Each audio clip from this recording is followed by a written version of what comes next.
किसी जंगल में एक दरख्त पर एक खूबसूरत फाख्ता रहती थी। उसका घोंसला बहुत मजबूत और आरामदेह था।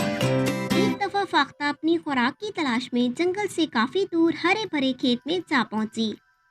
उसने पूरा दिन इस खेत से जी भरकर अनाज खाया, यहाँ तक कि उसे रात होने की खबर ही ना हुई। चुनाचे उसने इसी खेत में रात बसर की। अगली सुबह फाख्ता फिर से अनाज खाने में मसरूफ हो गई। इसी तरह उसके 3-4 शब रोज गुजरे और फाख्ता वापस अपने घोंसले में ना पलटी।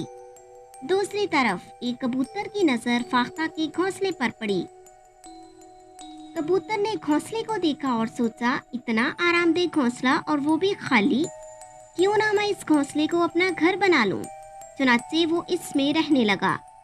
जब फाख्ता वापस आई तो उसने कबूतर को अपने घोंसले में पाया तो वो सख्त नाराज हुई और दोनों में झगड़ा शुरू हो गया। लड़ते लड़ते उन्हें एक बिल्ली नजर आई। वो अपना फैसला करवाने बिल्ली के पास गए। बिल्ली ने कहा, तुम दोनों ऐसा करो कि मेरे पास आओ, मैं तुम दोनों को कुछ नहीं कहूँगी। लेकिन जैसे ही फाख्ता और कबूतर बिल्ली के पास आए, बिल्ली ने झपट कर दोनों को शिकार कर लिया और घोंसला वहीं का वहीं रह गया।